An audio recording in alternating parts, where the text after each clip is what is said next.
बिस्मिल्लाहिर्रहमानिर्रहीम। अस्सलाम वालेकुम। मैं हूं आलिया ख़ान और आप देख रहे हैं मेरा YouTube channel gardening with Alia Khan. आज मैं एक ऐसे पौधे के बारे में आपको बताऊंगी जो आप अपनी कुकिंग में इस्तेमाल कर सकते हैं। और अगर आपके पास हरा धनिया पुदीना ना हो तब भी आप इसे अपनी रेसिपीज़ में इस्तेमाल कर सकते हैं और इसके बहुत ज़्यादा फ़ायदे हैं।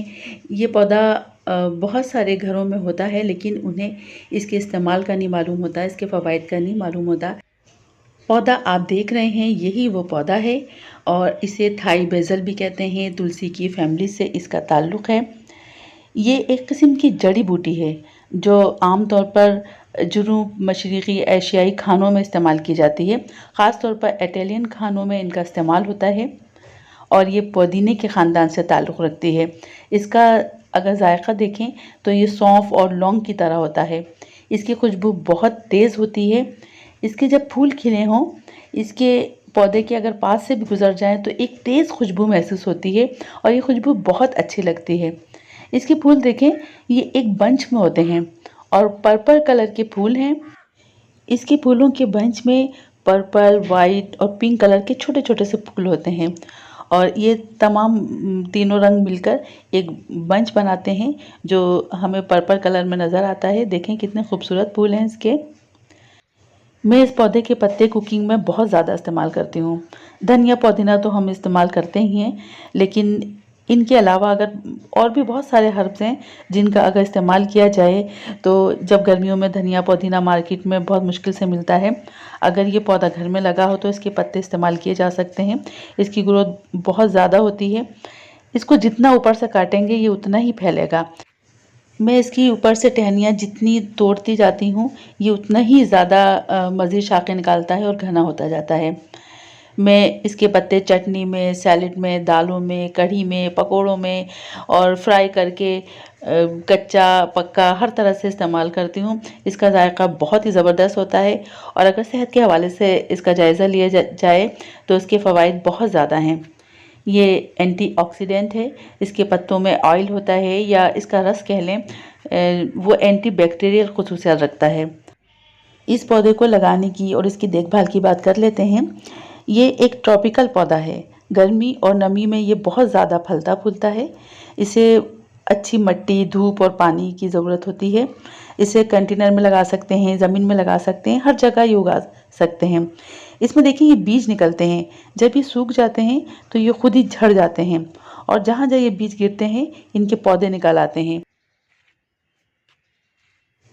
इन बीजों को तोड़ें और ज़रा सा हाथ से इन्हें अगर दबाएं तो ये देखें छोटे छोटे काले दाने नज़र आ रहे हैं। ये तुख्मे बालंगा की फैमिली है। इसके बीजों को भी पानी में अगर डालेंगे तो ये फूल जाते हैं। और तुख्मे बालंगा के तो बहुत ज़्यादा फ़ायदे हैं। तुख्मे बालंगा, तुलसी, बेज़ल ये सब एक ही फैमिली है। पत्ते और फूल इनके मुख्तलिफ होते हैं। मैं इनके बीजों को किसी भी गमले में डाल देती हूँ तो उसमें भी पौधे निकल आते हैं। बहुत आसानी के साथ इनके पौधे निकलते हैं। जब ये बीज सूख जाते हैं पौधे के ऊपर ही तो ये खुद ही एकदम बिखर जाते हैं और जहाँ जहाँ ये बीज गिरते हैं वहाँ पर नए पौधे निकल आते हैं। इस पौधे को पानी रोज़ाना देना है। सर्दियों में इसे रोज़ पानी ना दें, लेकिन गर्मियों में इसे पानी रोज़ाना देना है क्योंकि ये पौधा धूप का पौधा है। इसे फुल सनलाइट में रखेंगे तभी इसकी ग्रोथ होगी और फुल सनलाइट में रखेंगे तो उसका पानी भी जल्दी सूखेगा। इसलिए रोज़ाना इसे पानी दें। अगर एक दिन भी गर्मियों में पानी नहीं दिया तो इसके पत्ते एकदम मुरझाने लगते हैं, लेकिन जब आप पानी दे देंगे तो पत्ते दोबारा से फ्रेश हो जाएंगे। बहुत ज़्यादा इनकी मिट्टी गीली भी ना रहे क्योंकि अगर मिट्टी गीली रहेगी तो कीड़े मकोड़े हो सकते हैं। इस पौधे को बहुत ज़्यादा खाद की ज़रूरत भी नहीं होती, ना बहुत ज़्यादा फर्टिलाइज़र की ज़रूरत होती है क्योंकि इसमें फ्रूट तो आते नहीं हैं। सिर्फ हमें इसके पत्तों की ही ज़रूरत होती है और पत्तों के लिए आपको पता है नाइट्रोजन ज़्यादा बेहतरीन खाद होती है और इसे गोबर खाद दें, बस इसके लिए यही काफ़ी है। इस पौधे की कटाई बहुत ज़रूरी है और जब इसके ऊपर फूल बन रहे हों तब इसे ऊपर से तोड़ दें क्योंकि जब फूल बनते हैं तो उसके बाद फिर बीज बनने लगते हैं और बीजों की तो हमें इतनी ज़रूरत नहीं है। अगर आपको इसके बीज की ज़रूरत है तब आप इसके बीज तैयार करें। इसके पत्ते ज़्यादा चाहिए होते हैं और जब बीज बनते हैं तो पौधे की ग्रोथ रुक जाती है। और जब इसके आप फूल निकलते हैं, ऊपर से आप टहनी को तोड़ देंगे, वो पत्ते आप इस्तेमाल करते रहें तो पौधे की ग्रोथ बढ़ती रहेगी और पौधा खूब फले फूलेगा। इस पौधे में बहुत ज़्यादा बीमारियां भी नहीं होती और कीड़े भी नहीं लगते, लेकिन अगर इसमें बहुत ज़्यादा अगर पानी दिया जाएगा और बहुत सारे पौधों के अगर ये दरमियान में रहेगा तो नमी की वजह से इसमें कीड़े हो सकते हैं, तो इस बात का ख्याल रखें। कहते हैं कि इसकी खुशबू से मच्छर भी नहीं आते और बहुत सारे जो कीड़े पौधों पे लगते हैं तो वो कीड़े भी इससे भागते हैं, इसलिए इसे अपनी सब्जियों के पौधों के पास भी लगाएं, क्योंकि सब्जियों के पौधों के ऊपर कीड़ों का हमला बहुत जल्दी होता है। अगर ये पौधे लगे होंगे तो वो कीड़े उन सब्जियों के पौधों के पास नहीं आएंगे। इस तरह की तेज़ खुशबू वाले पौधे जैसे ये थाई बेसल है, गेंदे के पौधे हैं या और भी जो तेज़ खुशबू के पौधे हैं, अगर सब्जियों के पौधों के पास लगाएं तो बहुत सारे कीड़ों मकोड़ों से वो पौधे बचे रहते हैं। और मैं हमेशा इसी तरह से करती हूँ, अपने बागीचे में इस तरह तेज़ खुशबू वाले पौधे ज़रूर लगाती हूँ। इस पौधे को बीज से लगाना बहुत आसान है, गर्मियों में इसकी ग्रोथ बहुत अच्छी होती है, इसलिए फरवरी के महीने में इसके बीज लगाएं। मार्च में भी लगा सकते हैं, अप्रैल में भी लगा सकते हैं। मैं तो जब भी इनके बीज तैयार होते हैं और मैं गमलों में डाल देती हूँ तो इनके पौधे निकल आते हैं। 10 से 5 दिनों में पौधे निकल आएंगे। इनकी अगर आपको पनीरी तैयार करना है तो पहले पनीरी तैयार कर लें, फिर उन्हें अलग अलग लगा दें। अगर घर में एक पौधा भी आप लेकर आ जाएं तो इससे काफ़ी पौधे तैयार हो सकते हैं। इनके बीज गिरते रहेंगे और नए पौधे खुद ही बन जाएंगे। इस पौधे को कटिंग से भी लगा सकते हैं, ऊपर की शाख से कटिंग ले लें और इस पे अगर फूल वगैरह लगे हों तो उन्हें हटा दें। साया में कुछ दिन तक मिट्टी में लगा के रखें, जब इनकी ग्रोथ होने लगे तब इसे धूप में लेकर आ जाएं। अब इसके पत्तों के बारे में कुछ मज़ीद बातें करते हैं।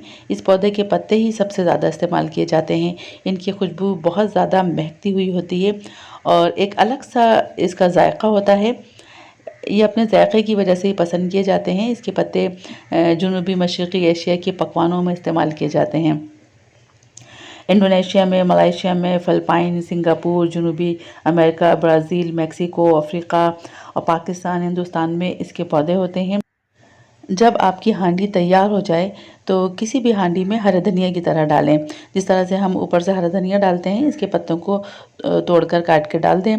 फ्राई करके भगार लगाएं, सूप में फ्राई करके डालें, बहुत ज़्यादा मज़ेदार लगते हैं। सैलेड में कच्चे या फ्राई करके डाल सकते हैं, सैंडविच में इस्तेमाल कर सकते हैं। इन पत्तों को खाना पकाने के आखिर में जायके के लिए इस्तेमाल करते हैं। पाकिस्तान में इसका इस्तेमाल आम नहीं है। हम सिर्फ वही हरा धनिया पुदीने के पीछे ही भागते हैं। वो जब बहुत महंगा हो जाता है तब बहुत परेशान होते हैं। कुदरत ने बहुत सारे हर्ब्स हमें दिए हैं, इनका इस्तेमाल करें। जब से मैं अपने खानों में इनका इस्तेमाल कर रही हूँ, मैं बहुत कम धनिया पुदीना इस्तेमाल करती हूँ। अगर मेरे गमलों में धनिया पुदीना ख़त्म हो जाए तो मार्केट से बहुत कम ही मंगवाती हूँ, वरना ये कितने ढेर सारे पत्ते हैं, सारा साल रहते हैं और इन्हें हम हर वक्त जब भी कुकिंग में इस्तेमाल करना हो हमें पौधों में से ही मिल जाते हैं। ये तो थी आज की वीडियो जिसमें मैंने आपको थाई बेसल के बारे में बताया, थाई बेसल के फ़वाइद आपको बताया, इसका कुकिंग में इस्तेमाल बताया और इसके पौधे को घर में लगाना और उसकी देखभाल बताई। वीडियो को लाइक ज़रूर करें, चैनल को सब्सक्राइब करें। मज़ीद कुछ जानना हो तो कमेंट में पूछ सकते हैं। अब नेक्स्ट वीडियो तक के लिए इजाज़त दें। अल्लाह हाफिज़।